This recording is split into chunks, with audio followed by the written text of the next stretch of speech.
고린도후서 2장 12절에서 17절 말씀입니다.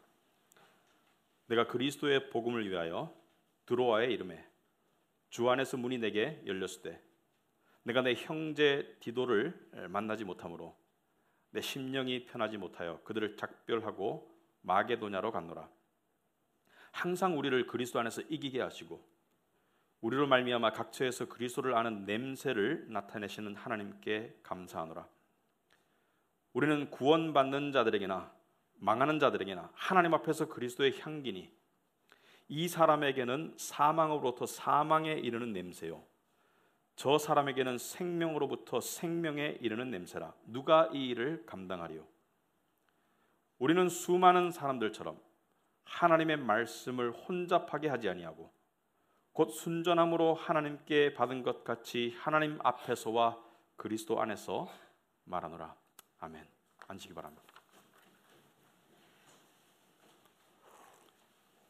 우리 잠시 기도하겠습니다.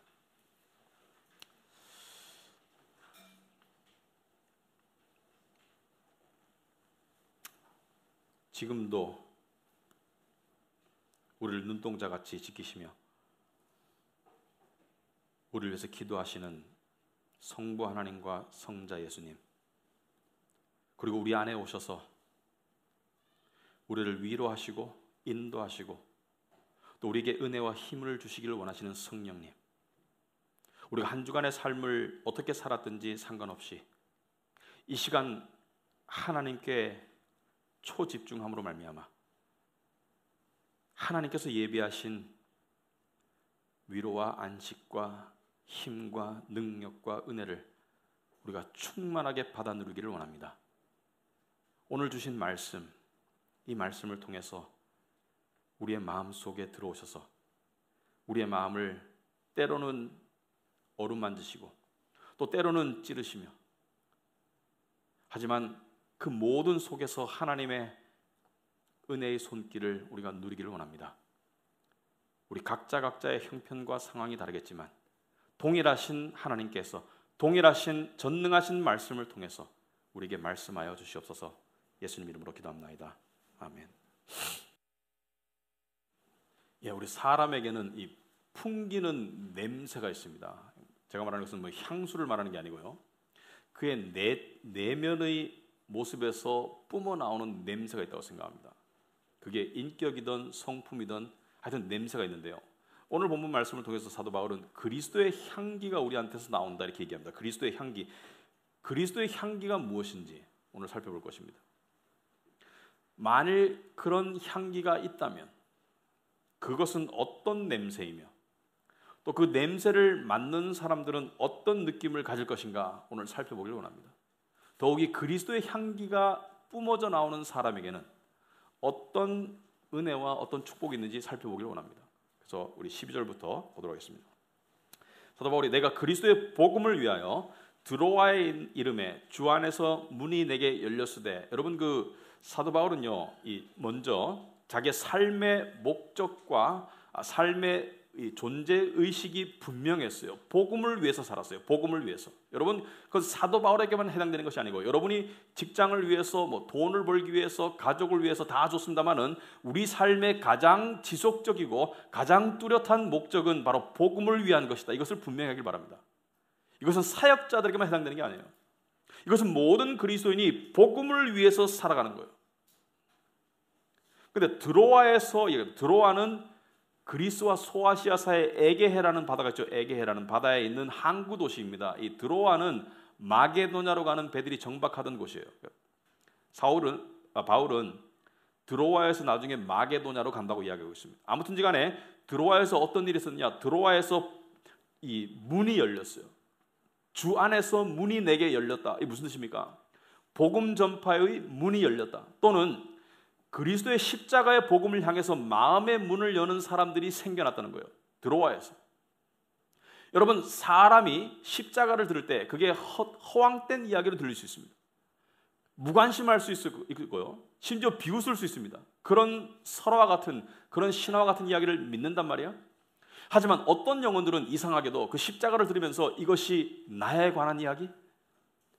이 십자가가 나를 향한 하나님의 구원의 방편으로 들리면서 심지어 가슴이 찔리고 뭉클하기까지 합니다. 여러분, 이러한 현상이 일어나는 이유는, 그 영혼이 깨우침에 도달할 수 있는 이유는 바로 하나님의 선행하시는 은혜가 있기 때문이죠.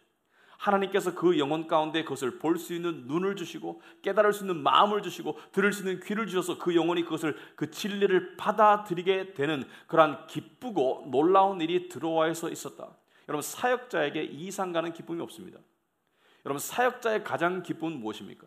바로 복음의 메시지를 전했을 때, 특히 전도자에게 복음의 메시지를 전했을 때 그것을 비웃거나 무관심한 영혼들이 아니라 그것을 듣고 난 다음에 그것에 반응하는, 이것이 나의 이야기라고 반응하면서 죄를 고백하고 나오는 영혼들이 있을 때 사역자는 가장 큰 보람과 기쁨을 누리겠죠. 사역의 열매가 있으니까. 하지만 바울은 이 기쁨과 보람의 와중에도 마음 한구석이 무겁습니다. 마음 한구석이 초조해요. 13절에 오시면 왜 그렇습니까? 내가 내 형제 디도를 만나지 못함으로 내 심령이 편하지 못하다. 디도는 사도 바울의 영적 자녀입니다. 디도는 사도 바울의 동역자입니다. 디도는 특별히 고린도전서와 고린도후서사에 잃어버린 눈물의 호소의 편지를 썼던, 그래서 고린도에 전달했던 그러한 사도 바울의 심부름꾼이었어요. 근데 디도를 만나지 못함으로 내 심령이 편하지 못하다. 이 원어상의 의미는 심령이 쉬지 못한다, 초조하다. 여러분, 사도 바울의 나이가 지금 이때 50대 초반입니다. 인간이 하나님의 복음을 통해서 인간성을 회복하는 증거 중에 하나는 바로 다른 인간을 향한 그리움입니다.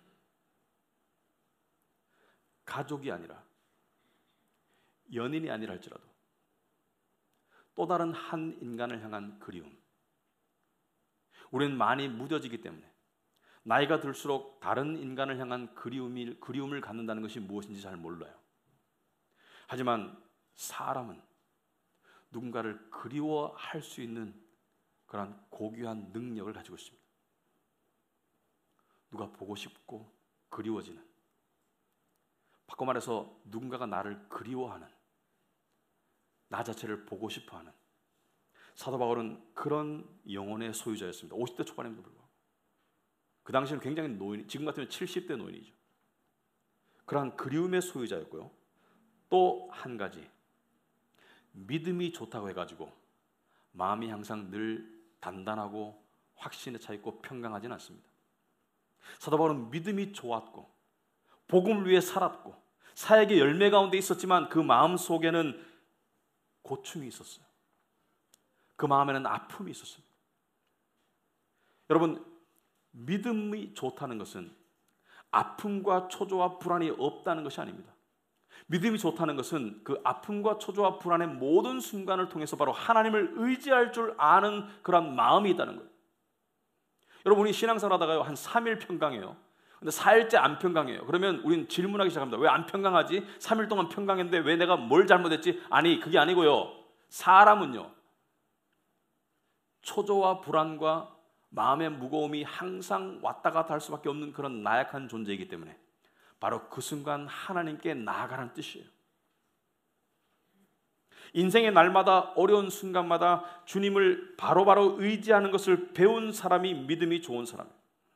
여러분, 사람이 살다 보면 말이죠, 이 감정의 기복이라는 게 있습니다. 감정의 소용돌이. 이것은요, 외적 환경보다 생각을 통해서 이루어지죠. 생각을 통해서 우리 안에 감정의 소용돌이가 일어날 때 그 감정의 소용돌이를 평강으로 다시 잠재울 수 있는 길이 무엇입니까? 바로 우리 안에, 우리 심령 안에 더 강하고 더 확신에 차고 더 부드러운 하나님의 음성이 들려져 줘야 돼요. 사도 바울은 그 비결을 알았던 사람. 며칠 전에 제가 일어났는데, 여러분 그럴 때 있죠. 아침에 딱 일어났는데 오늘 해야 할 중요한 일들이 떠옵니다. 오늘 해결해야 될 중요한 일이 떠올라요. 이 일을 꼭 잘 해야 되는데 부담스럽죠. 초조하죠. 사실 맞닥뜨리고 싶지 않을 때가 있죠. 그럴 때 우리에게 이 소용돌이를 잠재우기 위해서 나는 자신감이 있어, 나는 잘할 거야, 나는 해내고 말 거야, 자기 암시적인 방법을 동원할 수도 있겠지만 그것은 실제적인 도움이 안 됩니다. 우리 신앙인에게 주어져야 될 음성이 무엇입니까? 바로 하나님의 더 강력하고 더 확실하고 더 부드러운 음성이 주어져야 됩니다. 그래서 시편 24편 1편에 땅과 거기에 충만한 것과 세계와 그 가운데 사는 자들은 다 여호와의 것이로다. 그러니까 세상의 모든 것들이, 모든 일들이 다 여호와의 것이고 여호와께서 주관하신다. 여러분, 하나님께서 전능하신데 우리를 사랑하지 않는다면 충분히 능력은 있는데 우리를 안 도와줄 거예요.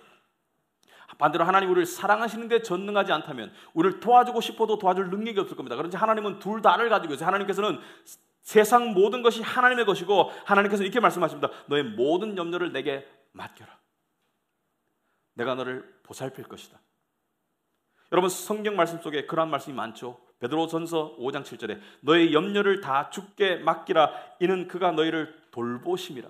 너의 염려를 다 주께 맡겨라. 내가 보살필 것이다. 내가 보살필 것이다. 여러분, 하나님의 이 음성, 내가 모든 것을 주관하고 있고 내가 보살필 것이다. 내가 모든 것을 통제하고 있고 내가 너를 보살필 것이다. 너 염려를 내게 맡겨라. 이 음성을 들려주는, 자기에게 들려주는 영혼은 평강을 회복할 수 있습니다. 하지만 내가 할 수 있을까? 내가 해내고야 말 거야? 여기에만 머무는 영혼은 불안을 벗어날 수가 없습니다. 사도 바울은 자신의 불안한 마음을 바로 이렇게 극복합니다. 14절에 항상 우리를 그리스도 안에서 이기게 하시고. 여러분, 디도가 없어가지고 불안한 마음이고 초조한 마음인데 바로 항상 우리를 그리스도 안에서 이기게 하시고. 그러니까 A를 이야기하다 바로 B를 이야기하는 이 사도 바울의 심정은 무엇일까? 여러분, 사도 바울은요 이걸 알았어요. 사도 바울은 자기가 살고 있는 작은 삶 속에서 일어나는 그 풍랑 속에서도 큰 그림을 볼 줄 알았습니다. 하나님이 이루어가시는 역사의 큰 그림을 볼 줄 알았어요. 무슨 말이냐면은, 여러분, 우리의 인생을 배에 비유하자면은 우리는 돛담배와 같아요. 돛담배 알죠? 작은 배, 혼자 타는 배, 둘이 타는 배, 노를 저어 가는 배, 작은 풍랑에도 뒤집힐 수 있는 배, 큰 파도에 왔다 갔다 하는 배. 우리는 감정적으로 육체적으로 많은 기복을 겪을 수밖에 없는 돛담배와 같죠. 하지만 이 돛담배가 예를 들어서 어떠한 풍랑이 오더라도, 어떠한 파도가 몰아치더라도 꿈쩍 않고 도도하게 유유하게 원래 정해진 코스를 가고 있는 거대한 배에 돛담배가 연결되어 있다면, 그리고 줄이 끊어지지 않는다는 것을 확신한다면, 여러분, 그 돛담배 안에서 무엇을 바라보겠습니까?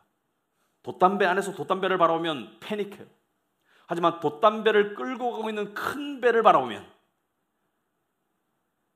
아무리 흔들릴지라도, 아무리 파도가 칠지라도, 아무리 풍랑이 일지라도 나는 안전하게 항구에, 본향의 항구에 도달할 것을 확신하겠죠. 그러므로 내가 아무리 흔들릴지라도 그 속에서 흔들리지 않을 수 있겠죠. 여러분, 사도 바울은 이 비결을 알아는 거예요. 항상 우리를 그리스도 안에서 이기게 하신다. 그리스도와 매달려 있는, 그리스도 안에 붙어 있는 나는 어떠한 일이 내 인생에 일어날지라도 승리의 길을 가고 있음을 확신하고 있습니다. 비록 내 인생에 크고 작은 여러 가지 일들이 일어날 수 있을지라도 나는 이 그리스도라는 거대한 배에 연결되어 있기 때문에 나는 본향의 항구에 반드시 도달할 것이다. 여러분, 우리는요, 우리 한국 사람은 아닌 척 해야 되는 것들이 있습니다. 여러분, 우리는 서로에게 이런 이야기를 잘 안 하면서 불안하지 않은 척 하는 사회적 현상이 하나 있습니다.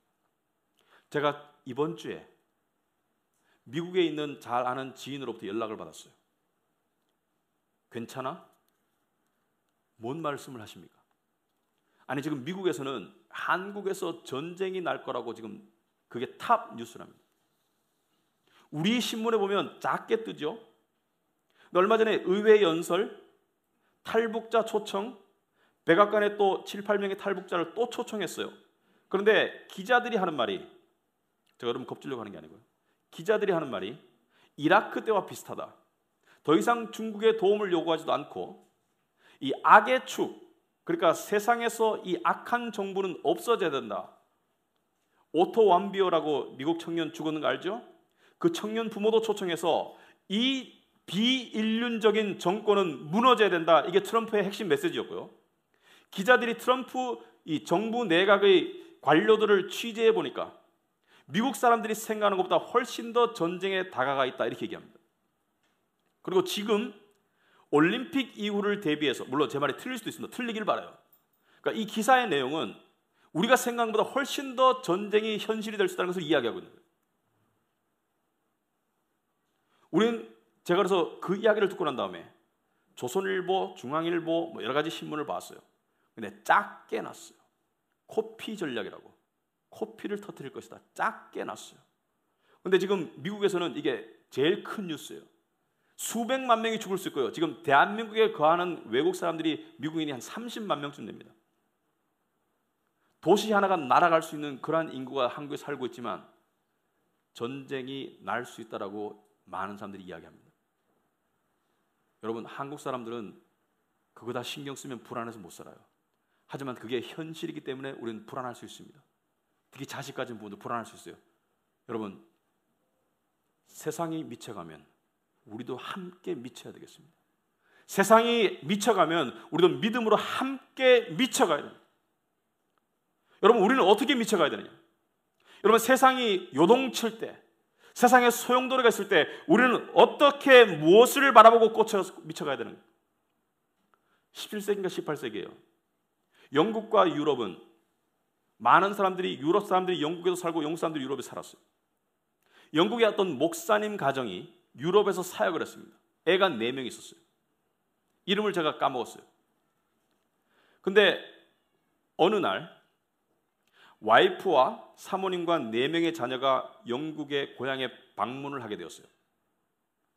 그래서 남편은 사역 때문에 남아있고 가족들은 배를 타고 떠났어요. 그리고 다음 주 얼마 멀지 않으니까 소식이 들려옵니다. 배가 중간에 풍랑을 맞아가지고 다 죽었어요. 실제로 했습니다. 다 죽었어요. 근데 교인들은 몰라요. 목사님이 주일날 태연하게 예배에 나와서 교인들과 인사를 합니다. 설교 준비도 해가지고. 교인들이 목사님에게 물어봐요. 당연한 안부죠. 사모님과 자녀들 잘 도착했습니까? 목사님이 강대상에서 설교하기 전에 이렇게 말합니다. 여러분의 기도와 염려 덕분에 제 아내와 4명의 자녀는 무사히 본향의 항구에 잘 도착했습니다. 그 사람 거짓말한 게 아니에요. 그 불행 속에서 예수 믿는 믿음에 미쳤는 거예요.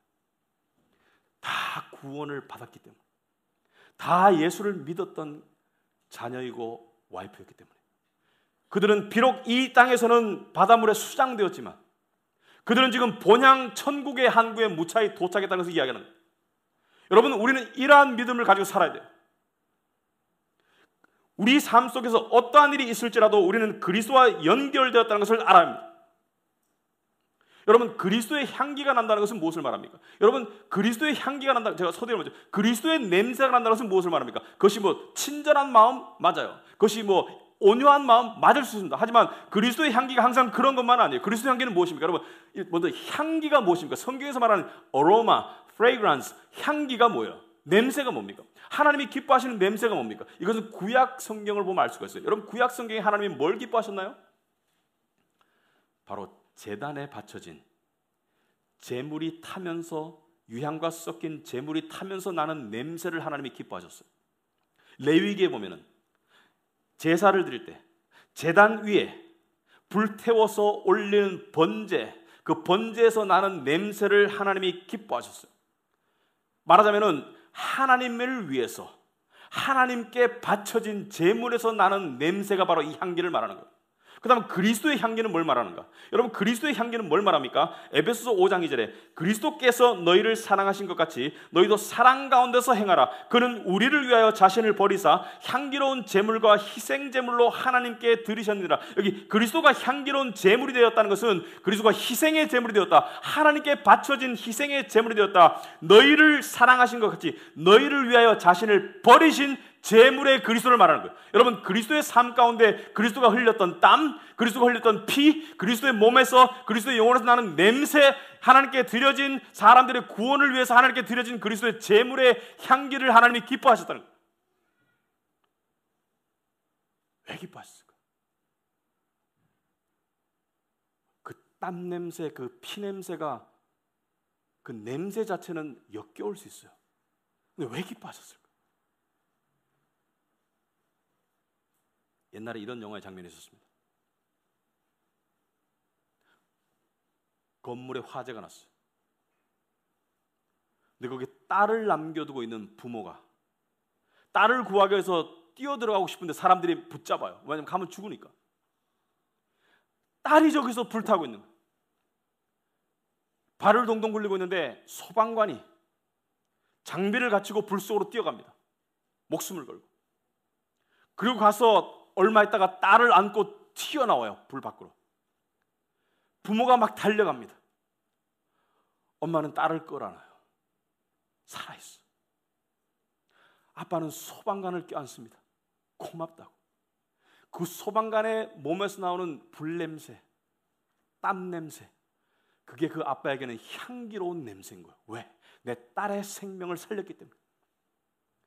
그걸 말하는 겁니다. 예수 그리스도가 흘리신 땀, 예수 그리스도가 흘리신 피땀, 겟세마네 동산에서 기도하시면서 흘리신 그 피땀의 냄새, 십자가에서 그 피의 냄새, 그 버둥거리면서 나는 땀의 냄새가 하나님 앞에는 향기로운 제물인 거예요. 왜? 죄인들을 구원한 냄새이기 때문에. 여러분, 그리스도의 향기가 우리에게서 난다는 것은 무엇을 말합니까?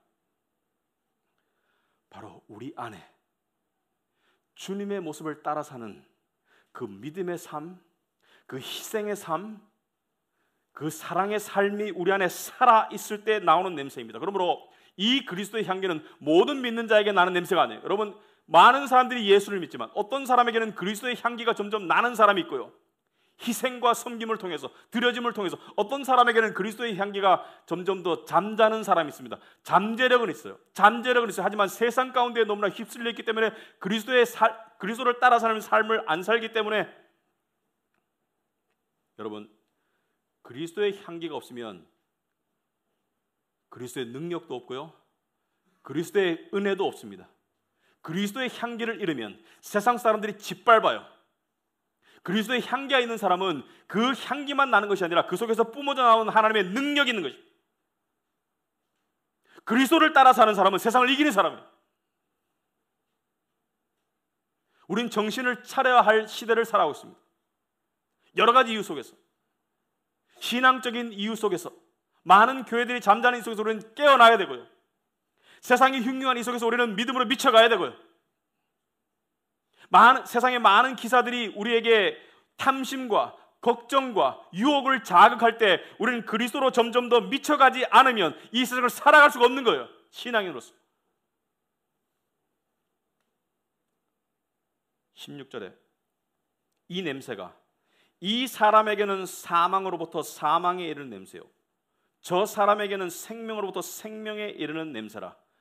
그리스도의 향기가 어떤 사람에게는 사망으로부터 사망에 이르는 냄새고, 어떤 사람에게는 독가스와 같은 죽임을 가져오는 냄새고, 어떤 사람에게는 생명을 가져다주는 만병통치약 같은 냄새라면 왜 같은 냄새가 어떤 사람에게는 생명의 냄새이고 어떤 사람에게는 사망의 냄새인가? 왜 이 냄새를 맡고 냄새가 역겹거나 이 냄새에 무관심하면 죽어요.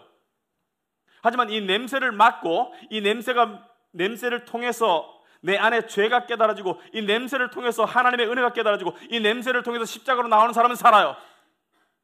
여러분의 삶 가운데는 냄새가 나게 되어 있습니다. 근데 그 여러분의 삶 속에서 세상 냄새만 진동하고 있는지, 아니면 그리스도의 향기가 나오고 있는지. 왜냐하면 여러분이 그리스도의 향기를 뿜어내지 않으면 하나님께서 여러분을 통해서 역사할 수 없고, 여러분을 통해서 역사하지 않으면 여러분의 주위에 많은 사람들이 그리스도의 향기를 맡지 못하고 죽게 되어 있습니다. 왜냐? 세상 사람들은 죽어가는 것이 아니거든요. 세상 사람들은 심판받을지 모르는 게 아니거든요. 세상 사람들은 심판받고 죽어 있어요. 로마서 3장 16절에 하나님이 세상을 이처럼 사랑하사 독생자를 주셨으니 이는 그를 믿는 자마다 멸망하지 않고 영생을 얻게 하려 하심이라. 하나님이 세상을 이처럼 사랑하사 자기 아들을 내어주신 이유는 바로 세상 사람들이 멸망하지 않기 위해서, 영생을 얻기 위해서. 여러분, 우리 분명히 합시다. 예수 믿는 도의, 기독교의 가장 핵심은 무엇입니까? 기독교의 가장 핵심이 사회 정의입니까? 기독교의 가장 핵심이 선한 사람을 만들어내는 것입니까? 여러분, 기독교의 가장 핵심이 무엇입니까? 기독교의 가장 핵심은 바로 죽은 사람을 살리는 거예요. 죽어가는 사람이 아니고 심판받은 사람을 구해내는 거예요. 17절에 요한복음 3장 17절에 하나님이 이 아들을 세상에 보내신 것은 세상을 심판하려 하심이 아니요 그로 말미암아 세상을 구원받게 하심이라. 보라 지금은 구원의 때이다. 예수님이 재림할 때는 심판이 임하지만 지금은 구원의 때다. 18절에 그를 믿는 자는 심판을 받지 아니하는 것이요 믿지 아니하는 자는 하나님의 독생자의 이름을 믿지 아니함으로 벌써 심판을 받은 것이다. 여러분, 이 심판은 무엇을 말합니까? 이 심판은 죽음을 말합니다. 이 심판은 지옥을 말하는 거예요. 여러분, 그리스도의 향기를 낸다는 것은 무엇입니까? 여러분 주위에 여러분으로부터 뿜어져 나오는 그리스도의 향기를 맡아야지 될 사람들이 분명히 있습니다. 여러분의 가족일 수 있고요, 여러분의 형제 자매일 수 있고요, 여러분의 부모일 수 있고, 여러분의 자녀일 수 있습니다. 상상해 보기 바랍니다.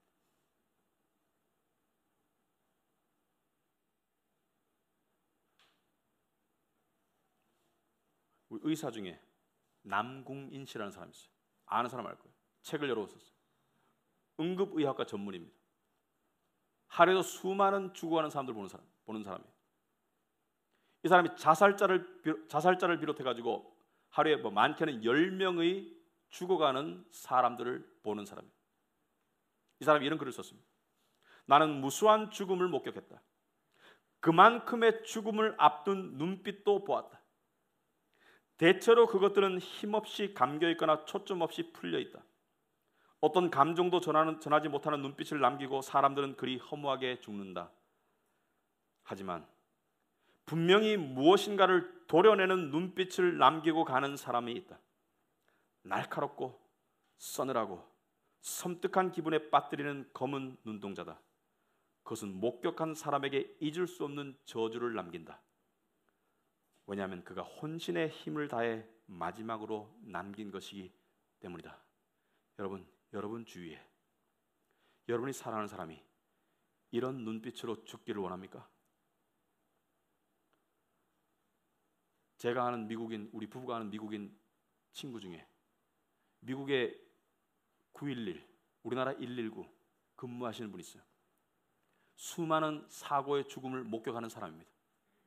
이 사람이 하는 말이, 다는 아니지만 상당수의 숫자가 죽기 전에 천국과 지옥을 느끼고 보고 죽는데, 천국을 보는 사람은 죽음 속에서도 입가에 미소를 짓고 죽지만, 지옥을 보는 사람은 그 눈에 공포와 말로 할 수 없는 공포와 저주감을 담고 죽는 눈빛이 있답니다.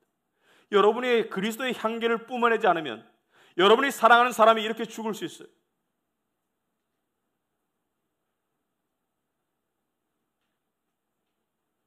누군가가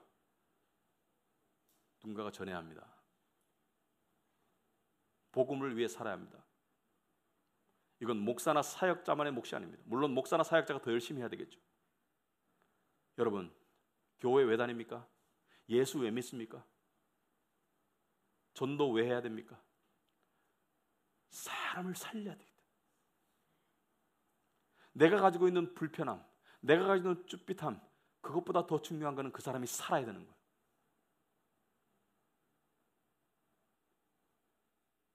여러분, 그런 결단이 여러분 안에 있어야지 그리스도의 향기가 나오는 거예요. 여러분, 많은 크리스찬들이 그리스도의 향기를 뿜어내지를 못합니다. 왜 그런지 아세요? 왜 그런지 알면 우리가 계산적이기 때문에. 이게 나한테 무슨 도움이 돼?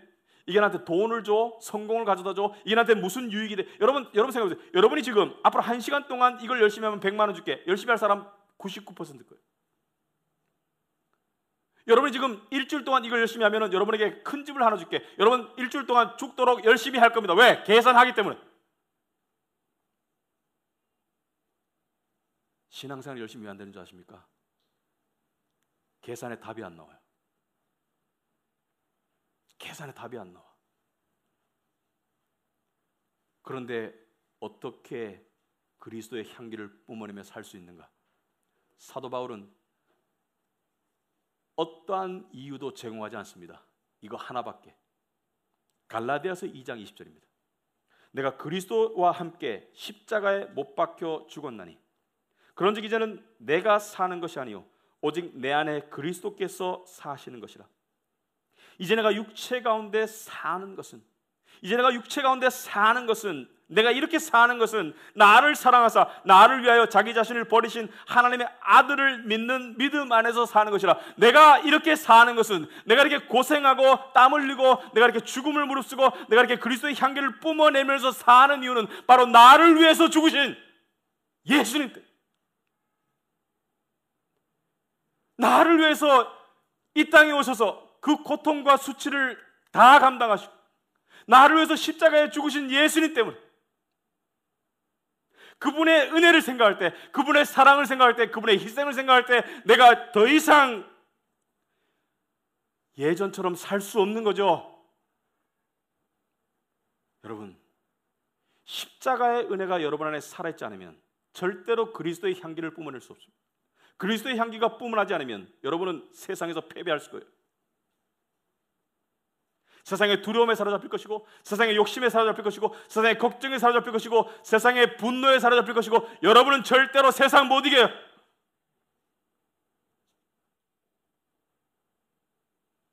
지금 세상은 안일하게 살 수 있는 세상 아닙니다. 여러 가지 이유로, 교회적인 이유로, 사회적인 이유로, 정치적인 이유로, 지리학적인 이유로 절대로 안일하게 살 수 있는 세상 아닙니다.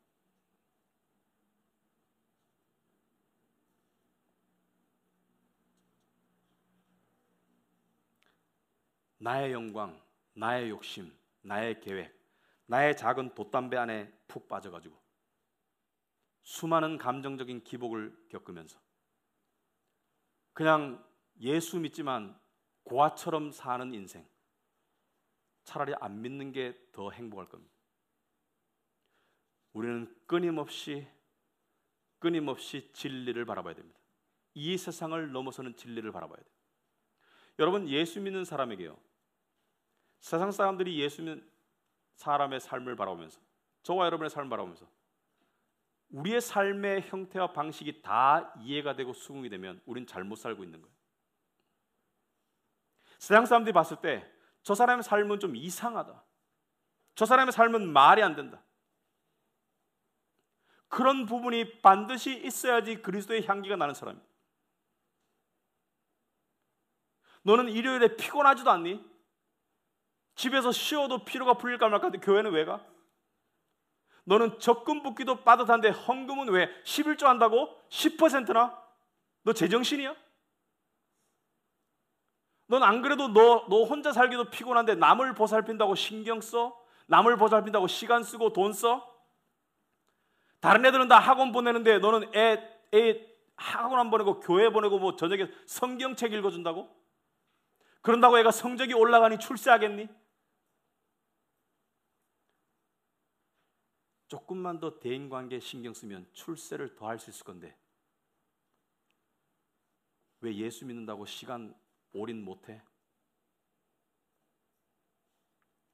너는 예수님의 십자가를 보면서 뭐 눈물이 난다고? 내가 보기엔 그냥 징그러워.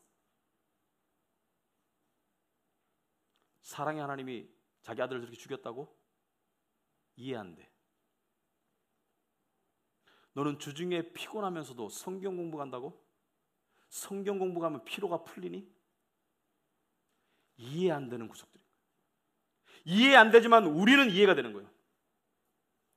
예수 믿어도 적당히 믿으면 되지 뭘 그렇게 몰입해서 믿어. 신앙생활 한답시고 자기개발 소홀히 하면 세상에서 도태돼. 자기개발해야지. 그 시간에 자기개발해야지. 뭐 예수 믿다고 그렇게 푹 빠져. 교회 가려면 일요일 날만 가.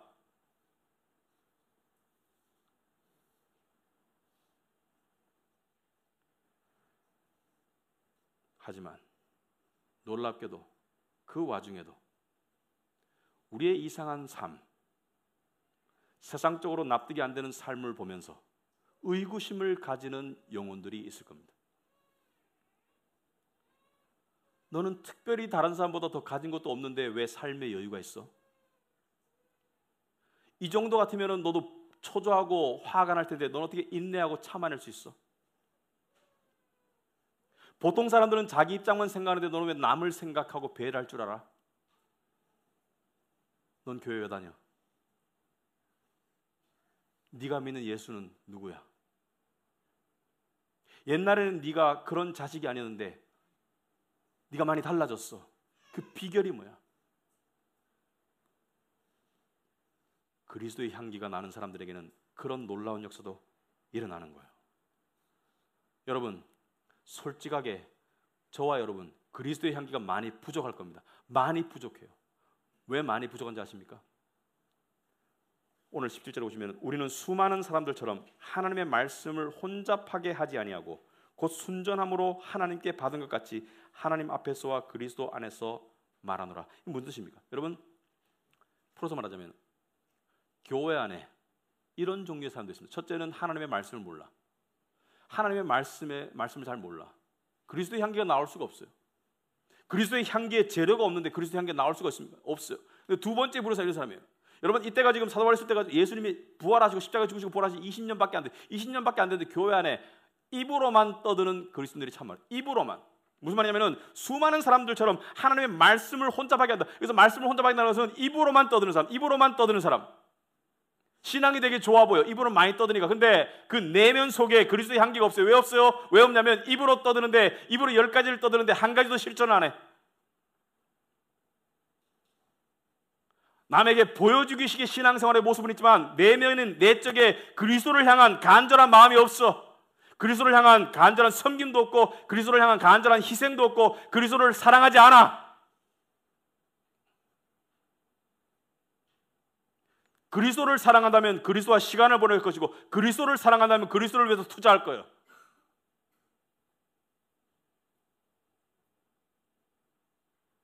하지만 순전함으로 하나님께 말씀을 받는다는 게 무슨 말합니까?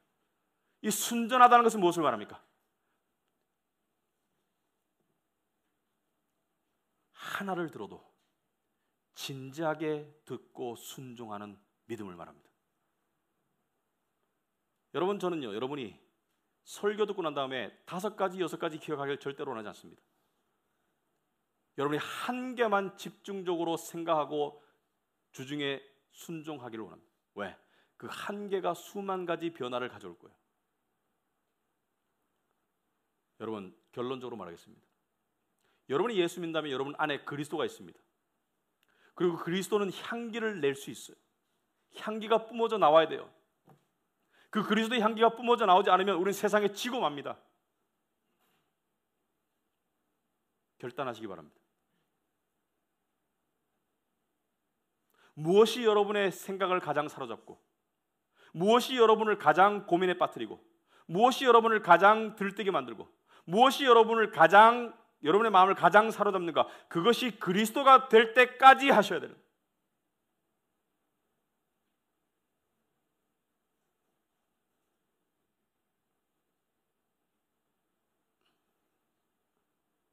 여러분, 예수님이 언제 다시 올지 모릅니다.